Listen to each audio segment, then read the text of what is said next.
Today we welcome Beth Jassam, Camilla Chandler Frost, Professor of Environmental Studies. Beth will speak to us today on individual actions in global environmental problems. Thank you, Beth, so much for joining us. And without further delay, I will turn it over to you. Just make sure you put yourself back off of mute because I muted everyone because of that back. Great, thank you. Excellent. Thank you so much. A brief introduction was in fact brief. Thank you. And I'm impressed with any of you that have spent significant amounts of time on Zoom today for this event. Where I am, at least, it hasn't been a day to do much outside. So hopefully you have appreciated the opportunity to be virtually at Wellesley. So I'm going to talk to you about individual action and global environmental problems.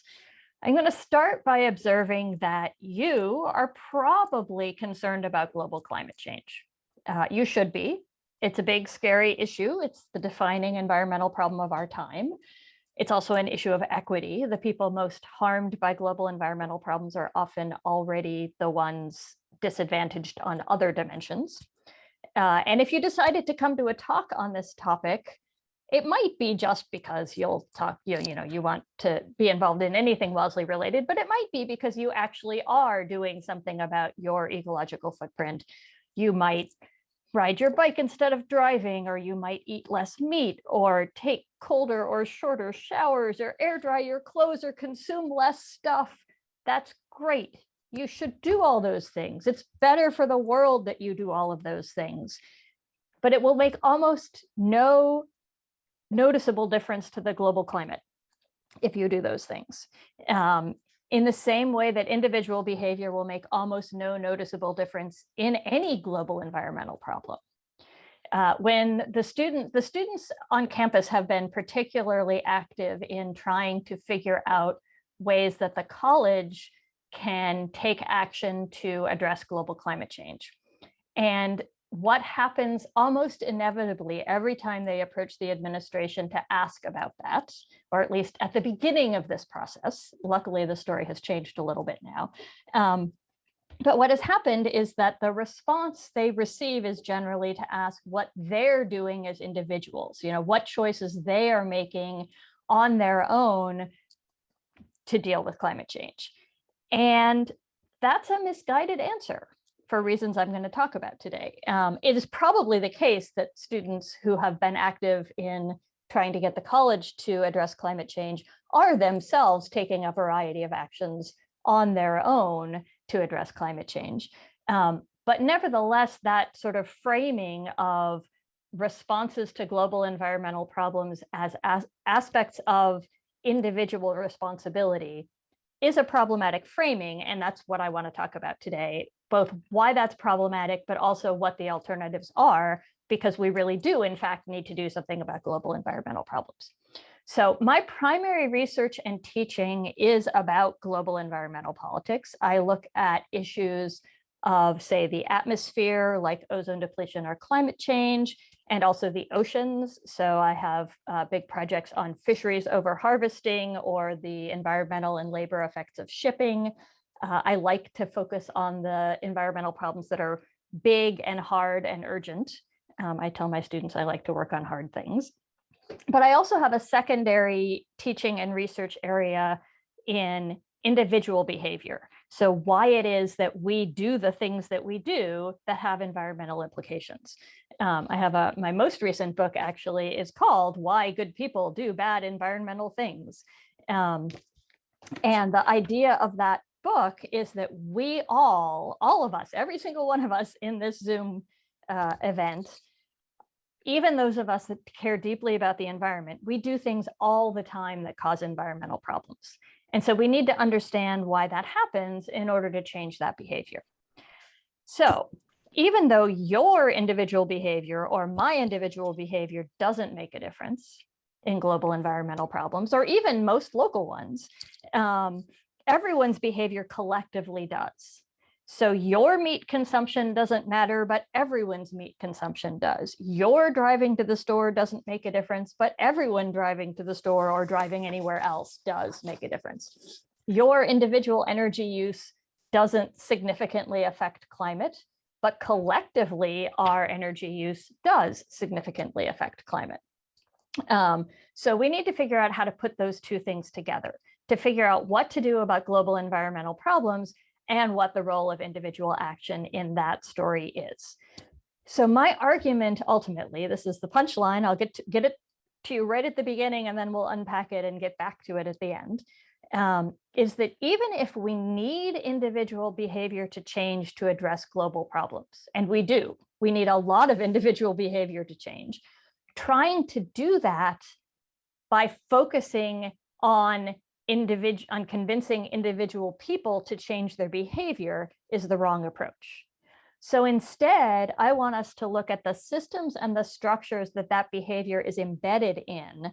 And when you do that, you'll be able, when you can change those systems or those structures, you'll change a lot more behavior, a lot more easily and a lot more quickly than if you instead try to get it changing that behavior through persuading individual people to make individual choices differently. This is true, especially true of global environmental issues, right? The really big things where we need a whole lot of people to change in order to make a difference. But it's also true of efforts to change environmental behavior at almost any level. So although this talk is pitched and my research is focused on global environmental problems, there should be something here for anybody that's thinking about changing behavior, particularly pertaining to the environment, but in fact, probably even more broadly on other issues as well. So whatever issue you're interested in at whatever level, I hope I'm going to have something that will be of use to you. Okay, so let's start with some of the reasons that focusing on changing individual behavior isn't a good plan.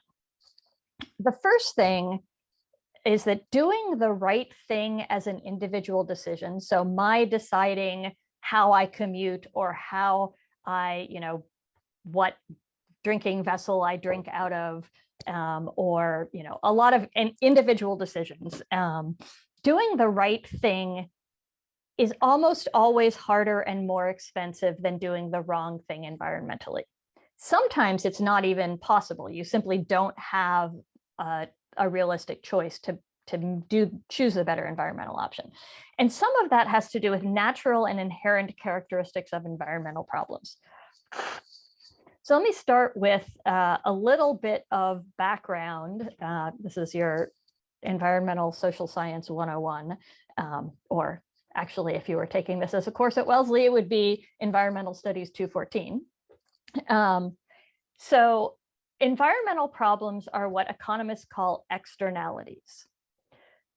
What that means is that environmental problems happen when you're trying to do something that has value, and something else unintended happens.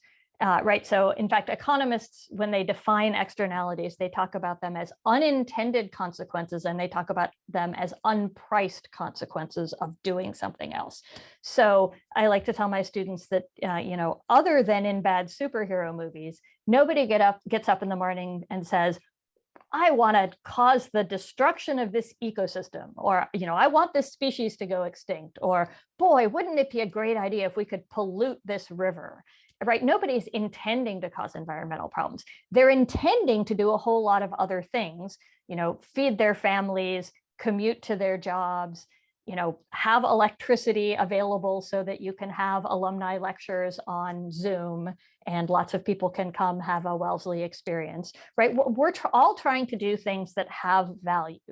But because of quirks of the sort of structures of environmental problems and other social structures in the world, the environmental component of that unintentionally happens.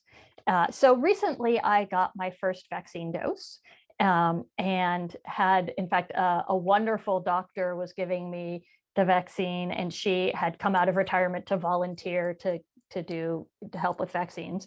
And when she found out what I do for a living, we had a great conversation, and she was saying that she was an early environmental activist in the Cambridge area, and on her own, she said, one of the things that bothers me about this pandemic is how much waste is being created. And even just the vaccine process, right? She was showing, as she was taking all of the pieces out to vaccinate me and have a Band-Aid and have sterile wipes and all of those things, all the waste that was being created.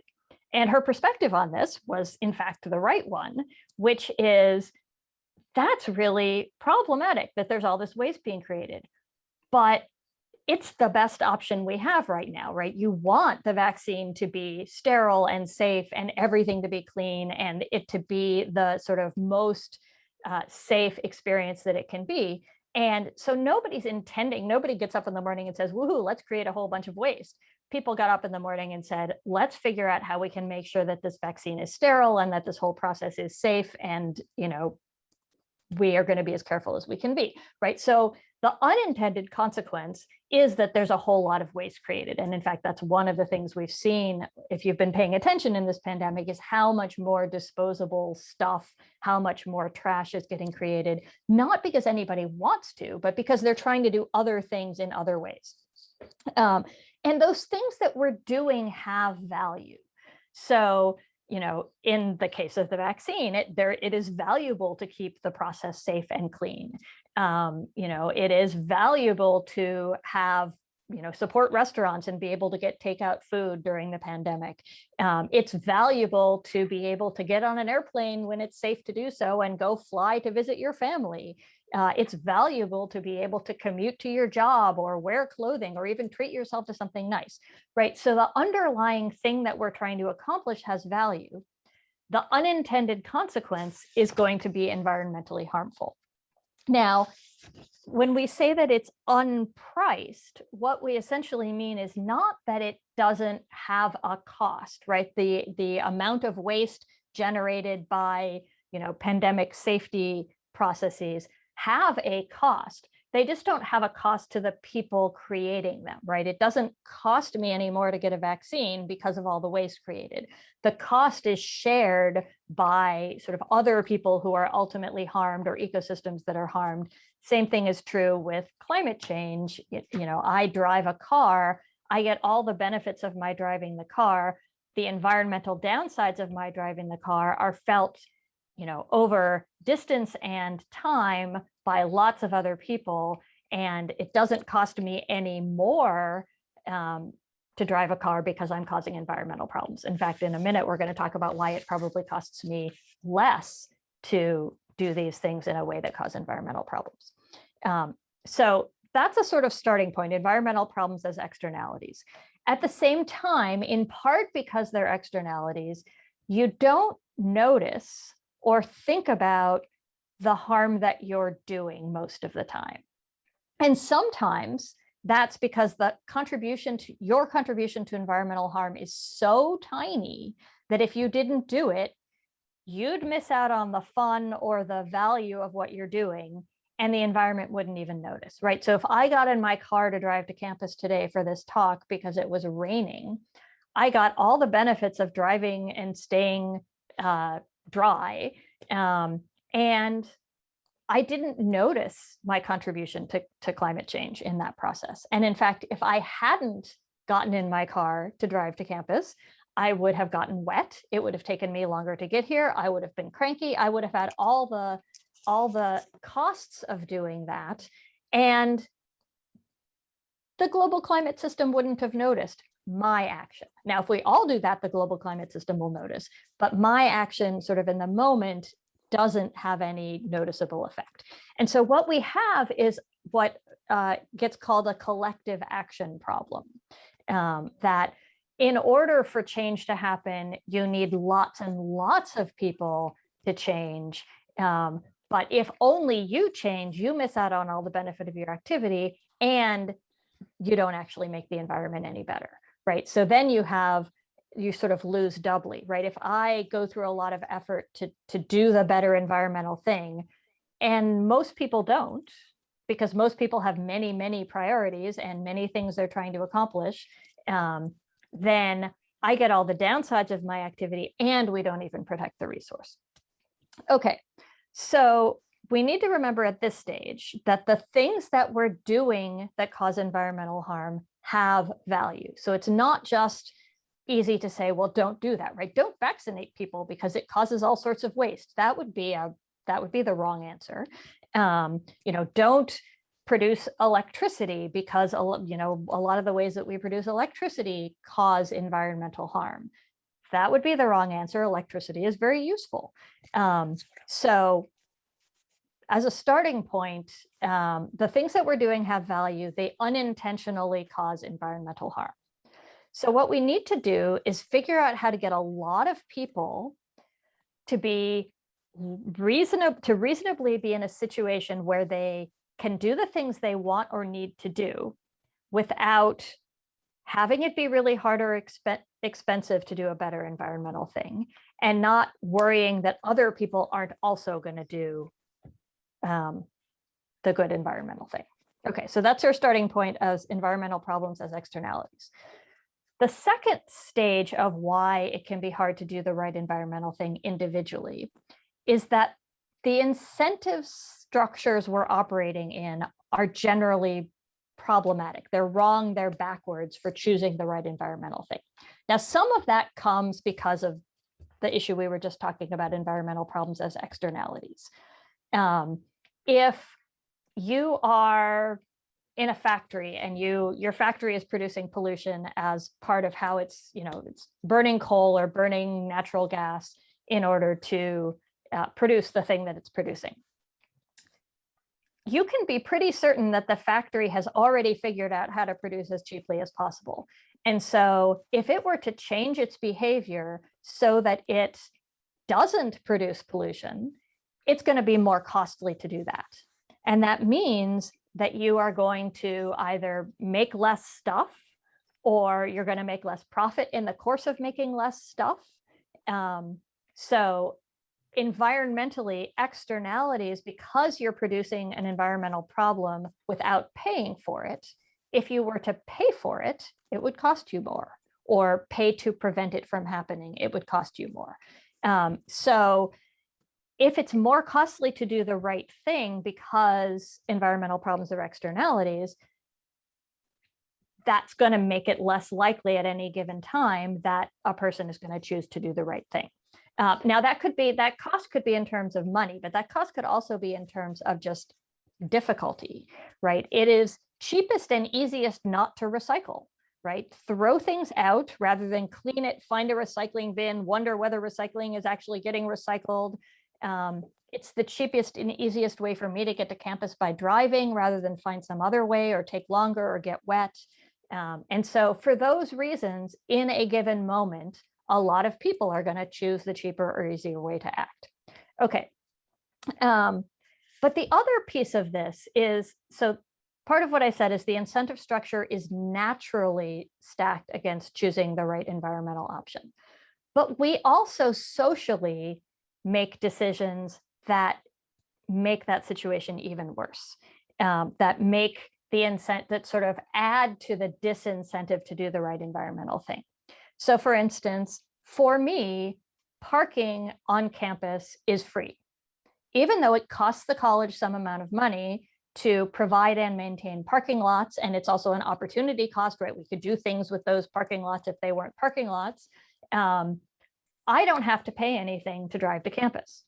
And the college has set that up for perfectly understandable reasons, right? It makes sense for the college to make it easy for faculty and staff to get to campus. They want us here. They would prefer that, pre-pandemic and post-pandemic, they would prefer, right? This is a residential college. I shouldn't come in just when I'm teaching. I should be generally here and, participating in the life of the college. And so they want to make it as easy as possible for me to get to campus and be on campus. And so, for that reason, the college essentially subsidizes parking.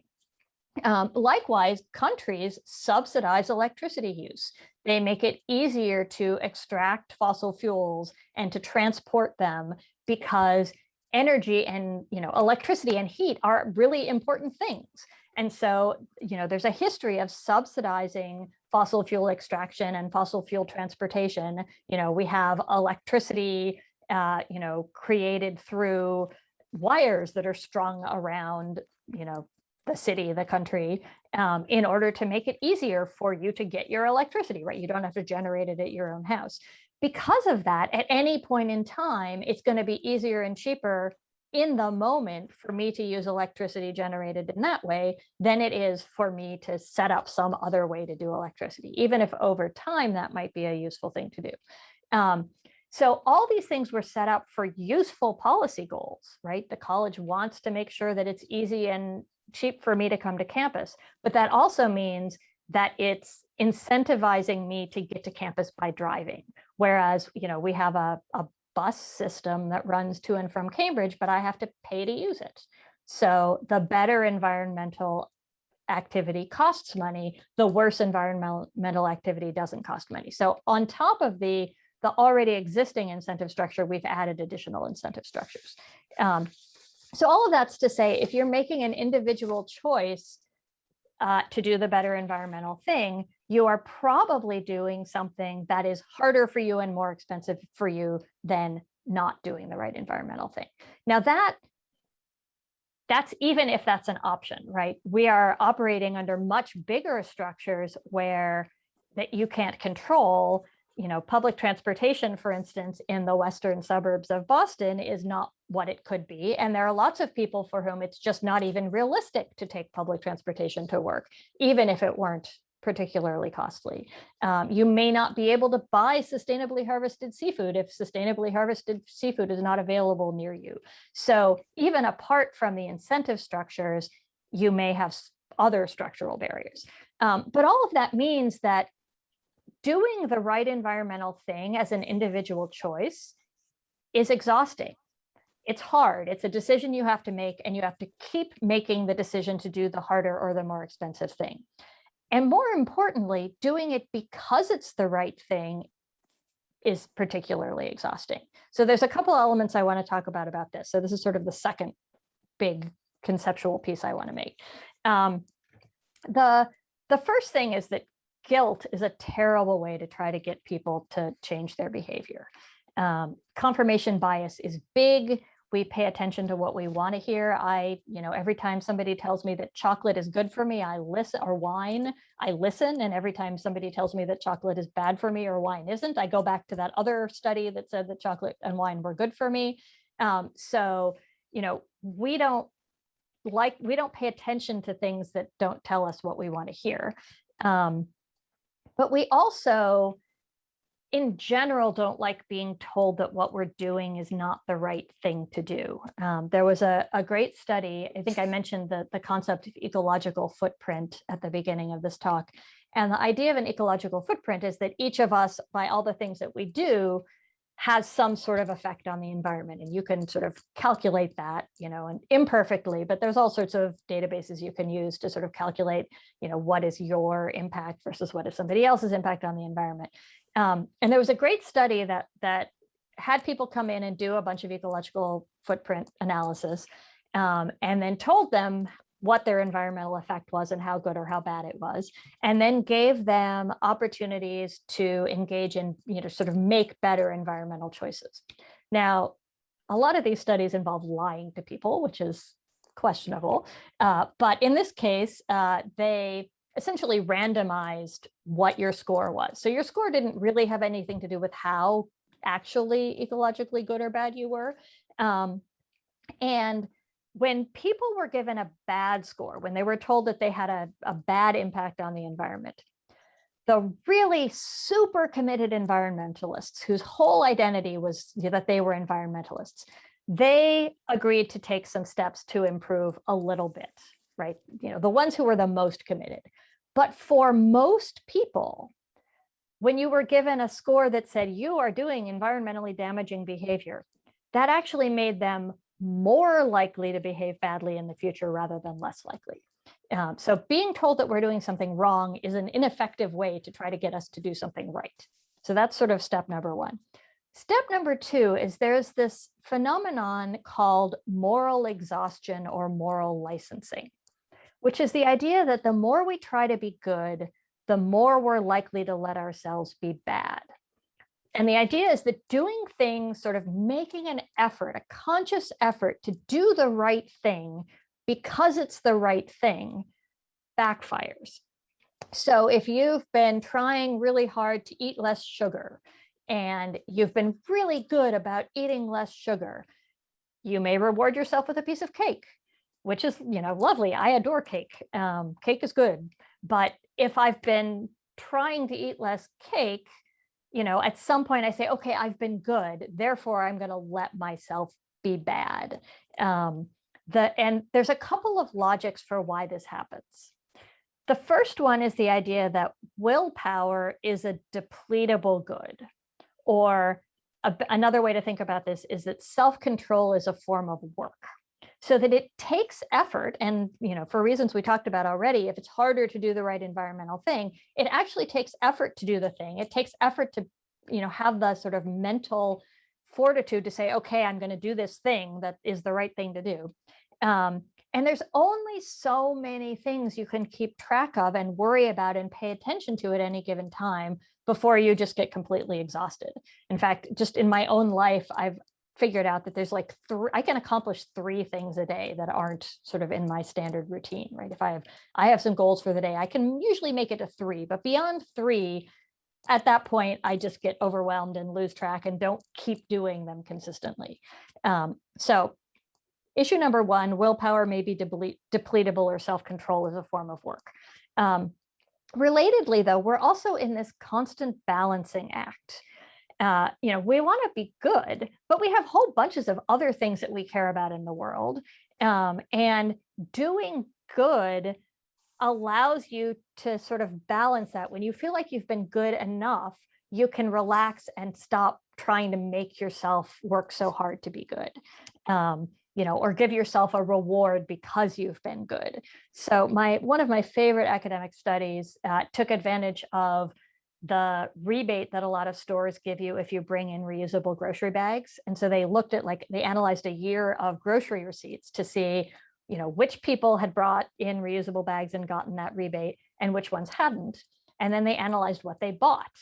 And it turns out that the people who brought their reusable bags were more likely to buy junk food than the people that didn't bring their reusable bags. And the framing that the authors put on this was the idea that you're rewarding yourself for having been good, because bringing your reusable bags is still framed as, I was good, I did this thing that was good. A similar study surveyed people when they came out of the grocery store and asked them, checked if they'd bought green products while they were in the grocery store, and then gave everybody the opportunity to donate to environmental causes. And the people that had bought greener products in the grocery store were actually less likely to donate to an environmental cause. Again, a sort of moral balancing. You're saying, well, I've already done this environmentally good thing, so I don't have to do that environmentally good thing over here. Or similarly, you feel like because you've been good, you sort of, it justifies other behavior. You're more likely to go for longer drives in a more fuel efficient car. Or, the local juice place that opened in Wellesley a couple of years ago that uses all disposable products, I went to talk to them to ask them about the possibility of using reusable dishware or allowing people to bring in their own cups. And they said, oh, no, it's not a problem. The cups we use are recycled. So we don't need to worry about the fact that we're causing all of this waste, right? So there was a justification. We'll do this good thing, so we don't need to worry about doing that good thing. So all of that is because each individual decision is an individual decision that requires choice and willpower.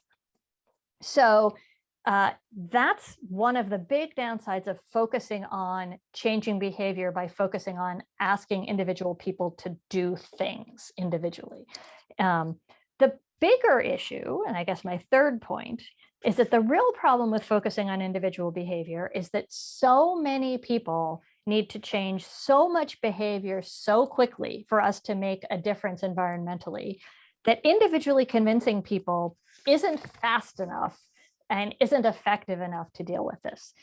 So even if you're making good environmental choices and many other people that make good environmental choices, most people probably aren't. And most people probably can't or shouldn't be, because it's costly and hard, and they're barely getting by. And so you don't want to add an hour to somebody's commute in the morning or extra cost to something.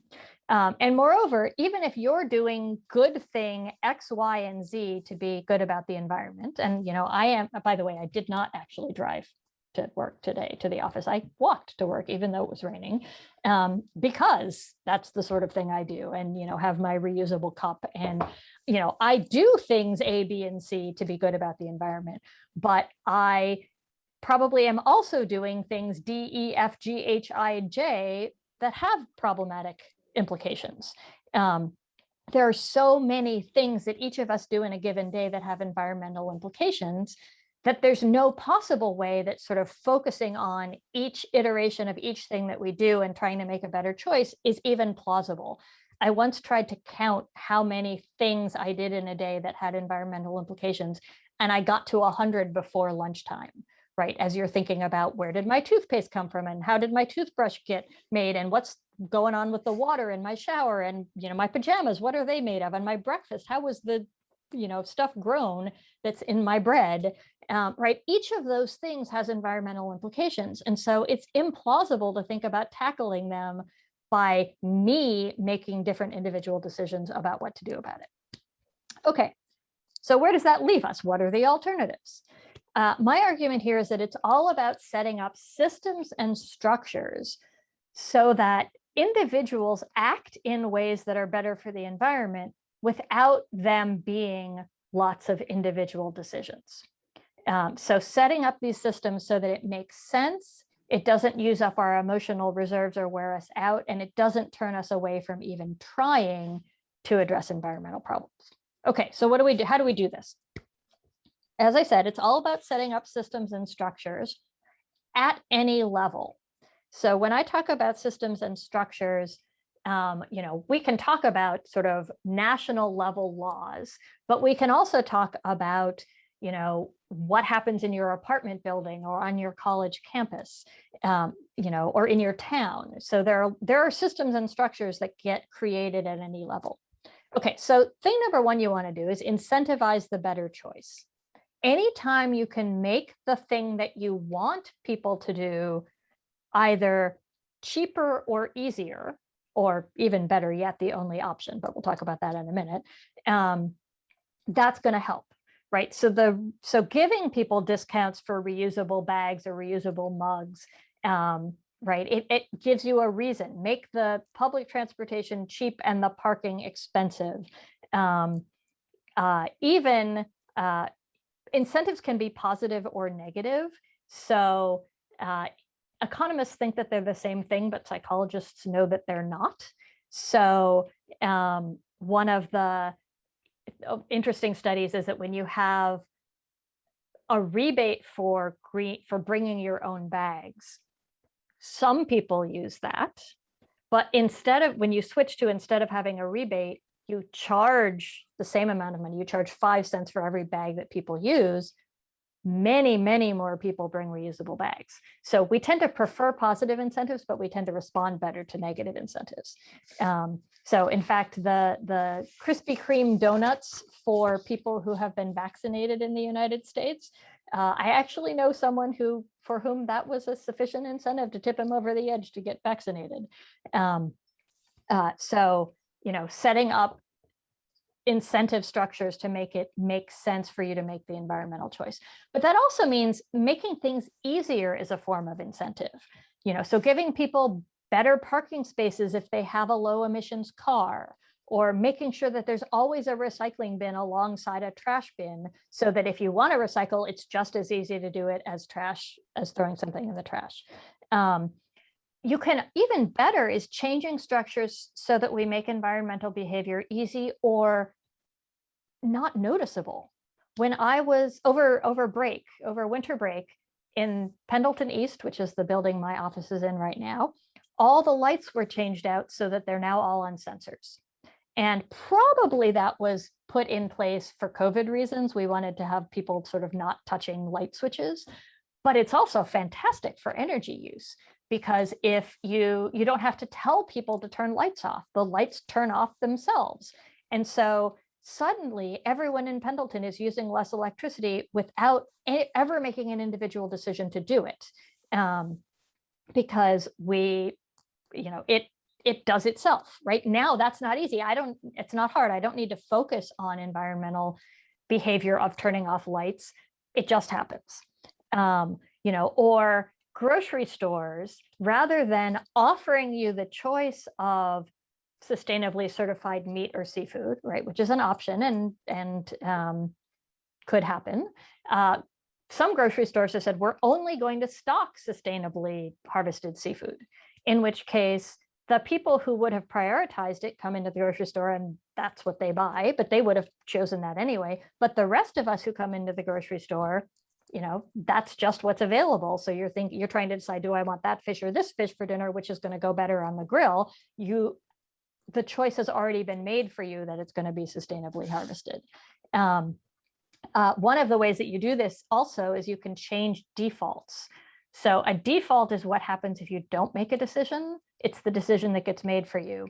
And the nice thing about defaults is that you can usually undo them if you want to.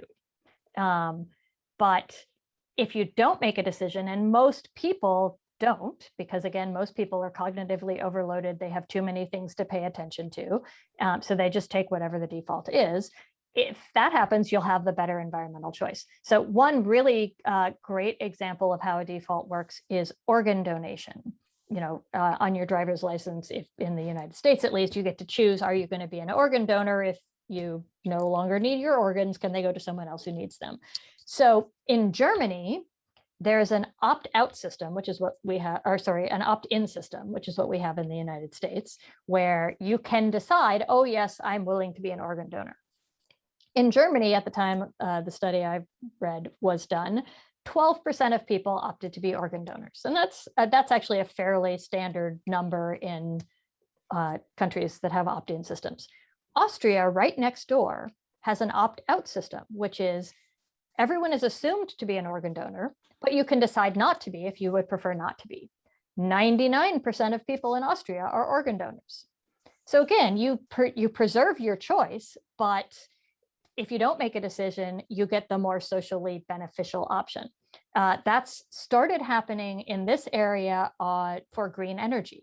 Green electricity costs a little bit more in the Northeast, but towns like Cambridge and Natick and Somerville, if you sign up for new electricity, you get 100% green electricity. You can change your mind and you could say, no, I would rather have traditional fossil fuel based electricity and pay a little bit less, but you have to make that choice. And not surprisingly, for cities where the default is green electricity, most people stick with it because most people don't have the energy to deal with that. Likewise, you can also you can avoid sort of moral exhaustion and backsliding by creating routine or habit. Or interestingly, when you create policy, make policy that makes habit or routine possible. So on the individual level, if you personally want to do something to sort of have a good environmental effect, and you want to take it out of this moral exhaustion framework, you want to make it so that it's a habit. When something is a habit, you don't think about it anymore. It doesn't require choice or effort. And it's what you would do if you didn't make a choice. So about 5 years ago, in part in response to a walking challenge that the college had, I started walking to the grocery store, which is a mile away. But because I did it all the time, it became a habit. And so now if I run out of milk and I think, oh, I've run out of milk, I'll go get my backpack and get ready to go walk to the grocery store, because that's just how I go to the grocery store. I haven't driven to the grocery store in memory, so it doesn't occur to me to drive to the grocery store.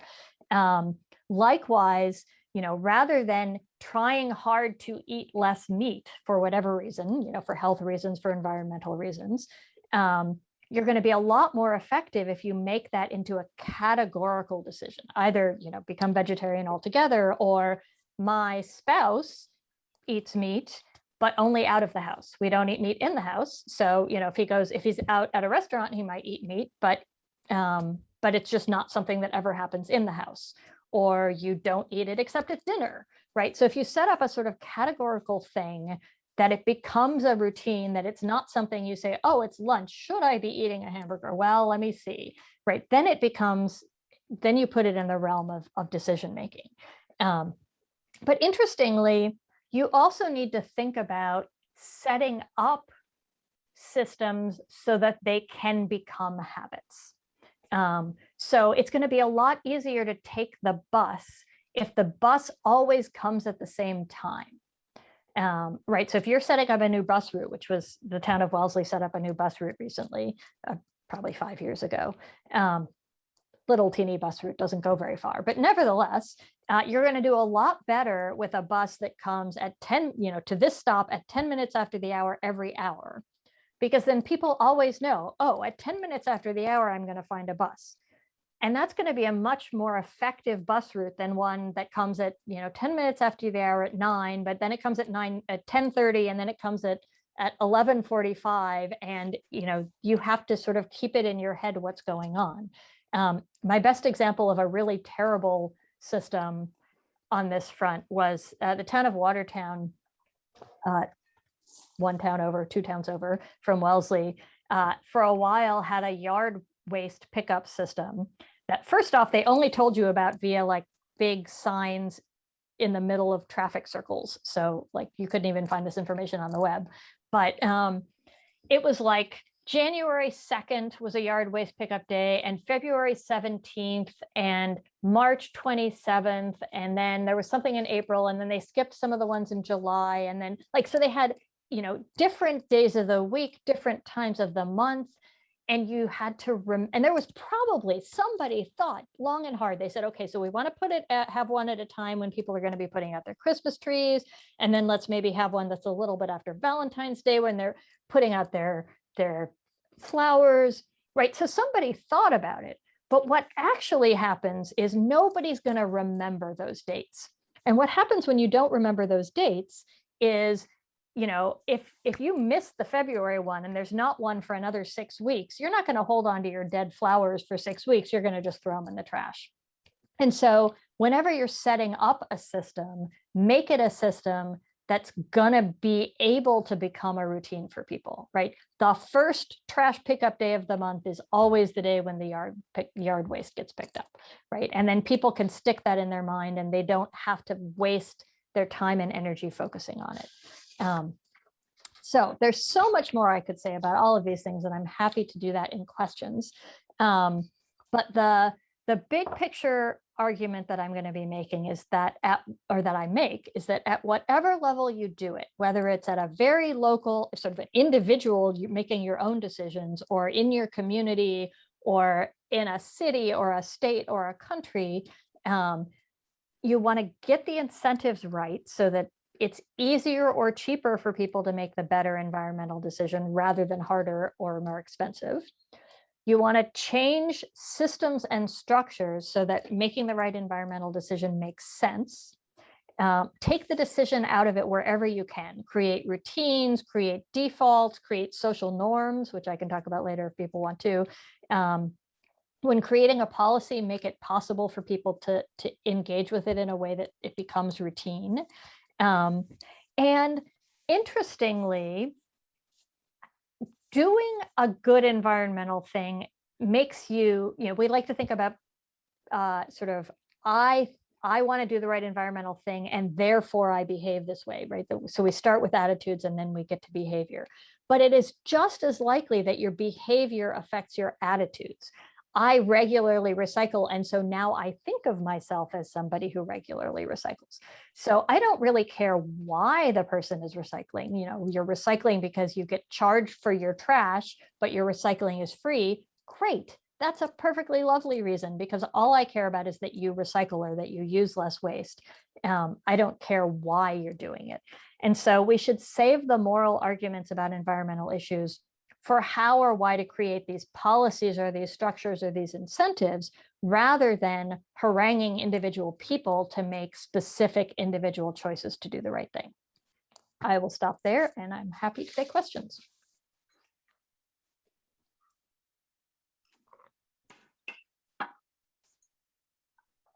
And Diane is giving us a huge number of things that we can do. I'll ask you a question too. I'm surprised you didn't mention the relative economic rationale for different kinds of regulation. Could you discuss that, especially price on carbon? Our friends at MIT are very much in favor of the efficacy of putting a price on carbon, and Europe's already done it. What are your thoughts? Oh, that's a tough one. So in principle, absolutely. And, putting prices, like the idea of putting a price on carbon, which would be, a tax at some point, and there are lots of different places you can put your tax if you're thinking about sort of carbon emissions.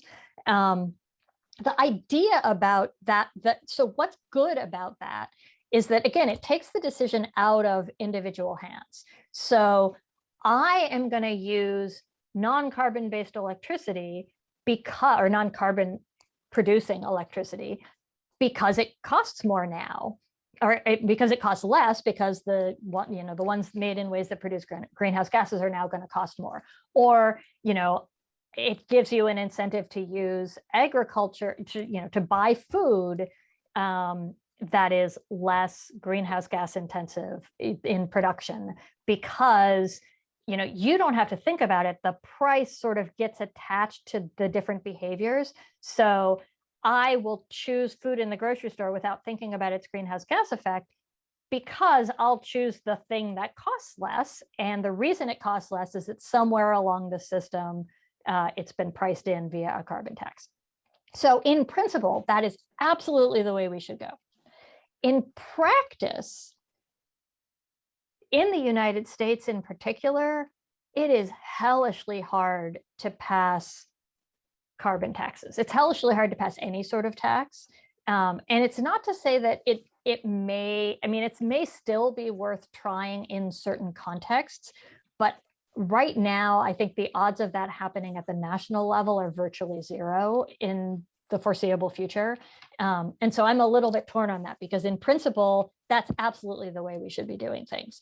In practice, the politics of it are really complicated. And in the United States, we have become so anti-tax. And, when you combine that with sort of people that are intentionally trying to fight any sort of climate change action, it becomes extra hard. So that's sort of where I come down. Yes, it makes tons of sense conceptually, practically, politically, it may not. I will call on people if that's okay with whoever's in charge of this. Catherine.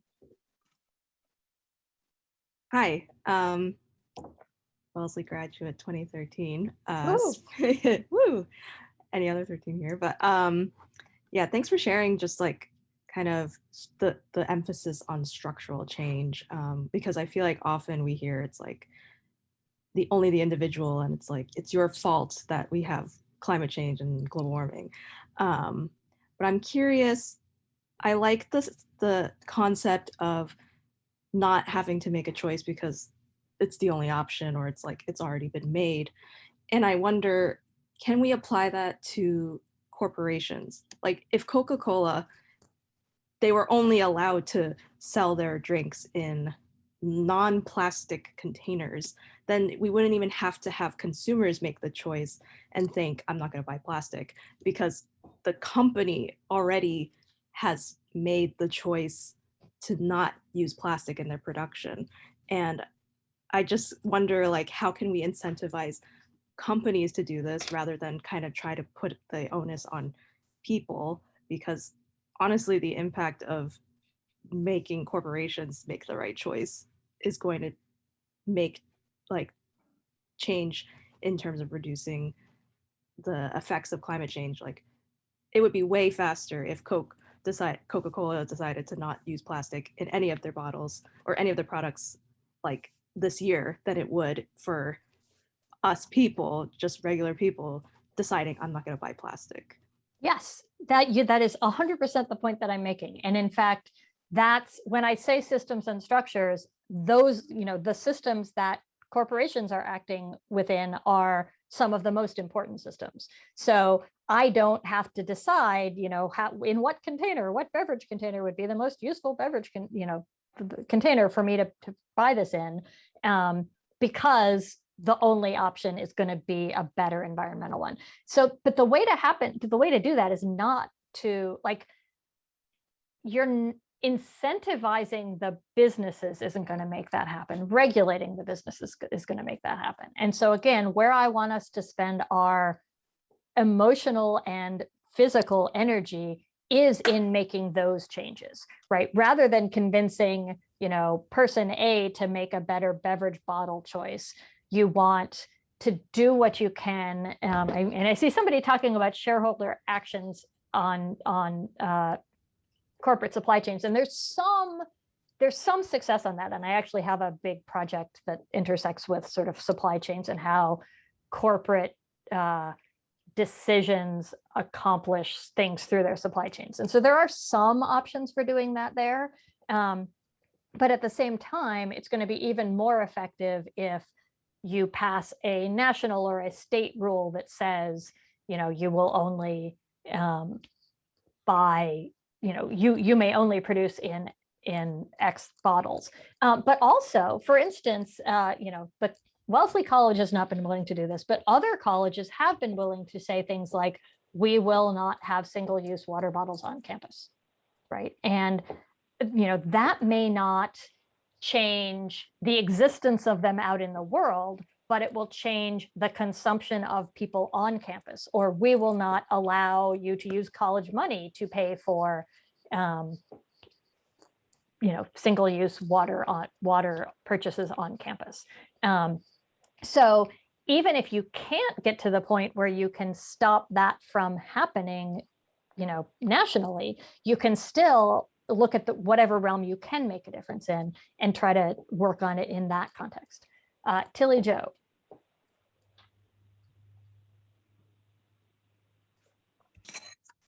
Yes. I'm on the Environmental Commission for my township, and we've been working very hard to get a system that we call an aggregate, where the town will negotiate with the supplier of the energy to get a larger proportion of fossil-free fuels.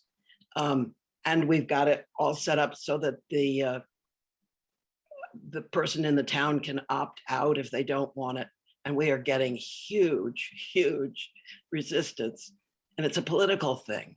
Do you have any ideas about how to deal with that? They're saying that government is trying to control their lives. Yes, alas, one of the really frustrating things about climate change in this country is how politicized it has become in a way that it was not, a couple decades ago. The default option usually you have the fact that anybody can change, right? Anybody can say, no, I don't want to have the slightly more expensive green energy is often the way you can win people over, right? Sort of making it something that everybody would have to have is a lot harder to sell than look, anybody can do this. But one option is, even if it's not going to be possible to get the default the way you want it set up, the other trick is, just make it available and then work on a social norms and sort of ease. In the town of Wellesley, I was on our town sustainable energy committee for a while, and this was before people thought about doing sort of an opt-out system. So we were still an opt-in system, but we still made it really easy for people to opt in.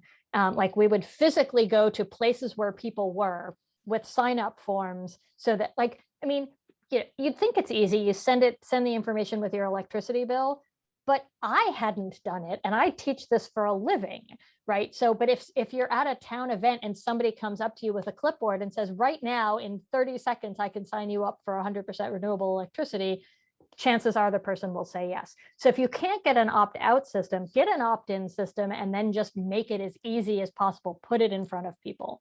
And once you've got a lot of people opting in, it's a lot easier to switch to an opt-out system. Liz. Thank you. Liz, okay. This is not a global issue, but one of the things that can be very tiring is recycling. You think, well, is this number 2? Is this number 5? And it either makes you throw everything in the recycling or everything in the trash. Do you have any ideas? I mean, I was thinking maybe we need an app or something, but it when it's such an effort to figure, and if you throw it in the recycling, then you may be causing a lot of trouble. So if it's not supposed to be there, do you have any ideas about that? Well, I will say you're thinking about it in the right way, which is to say, anything that's going to make it easier for people to do the right thing is a good plan. So, we may not be able to change the system nationally or the sort of labeling nationally, although it would be really handy. And probably different communities have different sets of rules. So it's not like we can fix all of this in one fell swoop. But what you can, there in fact may well be an app, or if there isn't an app for your town, creating an app or finding some nice college student who can create an app. And I bet there's a bunch of Wellesley students who could. There's a computer science class that asks for project ideas every year. So you could probably get someone to make you an app. But also, like, the college has just created a sort of systematized bin system around campus that the shapes and the colors are different for each thing that you can put in. And each lid very clearly says you can put this in here, but not this. And so it makes it a lot easier.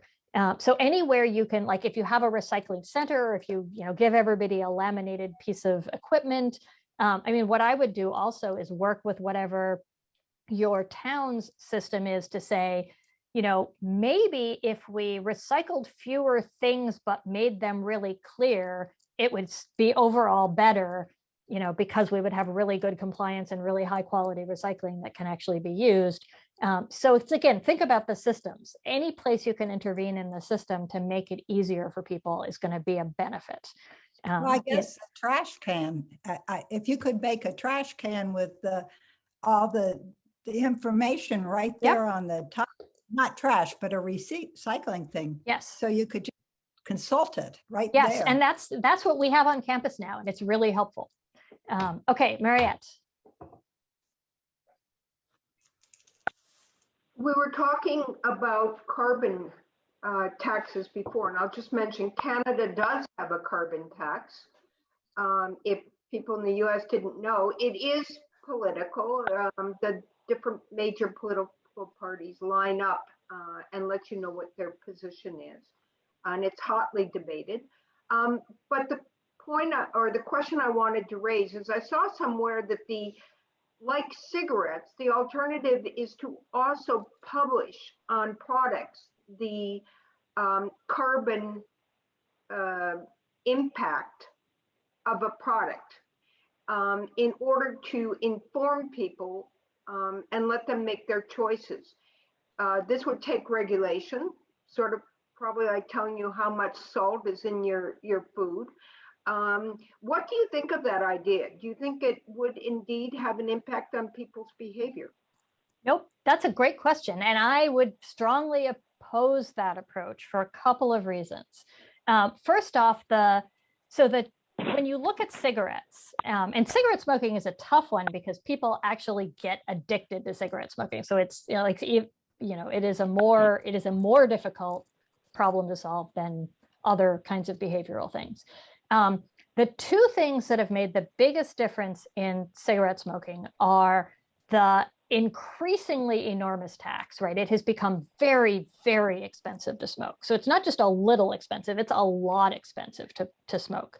But also programs to help you stop smoking. Everything that I know, and this is very true, there've been a ton of studies about this on environmental issues, is showing you the environmental effect of your behavior does not change your behavior. In fact, sometimes it goes the other way. It leads you to sort of try to justify your behavior. And the more you've worked on justifying your behavior, oh, well, I really do need to drive to work because it's the only way I can get there safely. And once I've justified it to myself, then I'm even more attached to it. So the kind of information, I mean, I could give you a whole lecture on sort of information, and I have one on what kinds of information work to change behavior and what kinds of information don't. Information about how bad the thing you're doing is for the environment across many, many issues has not been shown to change anybody's behavior. And it's not even clear to me that the really gruesome pictures of what your lung looks like has a major difference in the smoking context. And there's nothing you're going to be able to do that's akin to that, especially because the effects of climate change aren't felt personally and immediately and locally. So if information is going to be useful, it's what I call procedural information. Here's how you program your programmable thermostat so that you can set it in ways that will use less energy. That's a useful piece of information. Here's why it's important to do something about climate change is much less effective. So if I were in charge, I would say, no, don't put your energy towards those sorts of warning labels. It's going to use a lot of political capital to put them there, and it's not actually going to make much of a difference. Dorothy. Thanks.